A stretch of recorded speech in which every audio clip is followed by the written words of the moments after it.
കോഴിക്കോട്ടെ സ്വകാര്യ ലോഡ്ജിൽ നിന്നാണ് 3 കോടി രൂപ വിലമതിക്കുന്ന മയക്കുമരുന്ന് എക്സൈസ് സംഘം പിടികൂടിയത്. സംഭവവുമായി ബന്ധപ്പെട്ട് കോഴിക്കോട് ഫറൂഖ് കൊളത്തറ സ്വദേശി ആഷിഖിനെ സംഘം കസ്റ്റഡിയിലെടുത്തു. 5 കിലോ കറുപ്പും 70 ഗ്രാം ബ്രൗൺ ഷുഗറുമാണ് ഇയാളിൽ നിന്ന് പിടികൂടിയത്.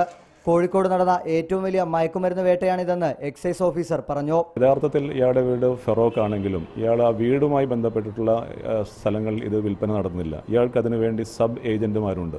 ആ സബ് ഏജന്റുമാരെ വെച്ചുകൊണ്ടാണ് ഇയാൾ വിൽപ്പന നടത്തുന്നത്.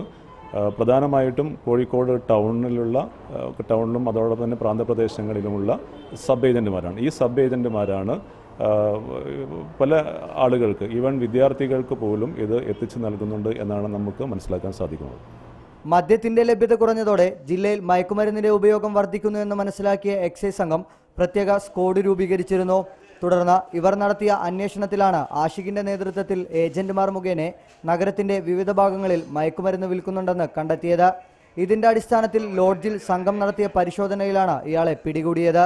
4 വർഷമായി ഈ ലോഡ്ജ് കേന്ദ്രീകരിച്ച് ഇയാൾ മയക്കുമരുന്ന് വിൽക്കുന്നതായും എക്സൈസ് സംഘം കണ്ടെത്തിയിട്ടുണ്ട്. രാജസ്ഥാനിൽ നിന്നുമാണ് ഇയാൾക്ക് മയക്കുമരുന്ന് എത്തിക്കുന്നതെന്നാണ് എക്സൈസ് സംഘത്തിന് ലഭിച്ച വിവരം. ചോദ്യം ചെയ്യലിന് ശേഷം ആഷിഖിനെ കോടതിയിൽ ഹാജരാക്കും.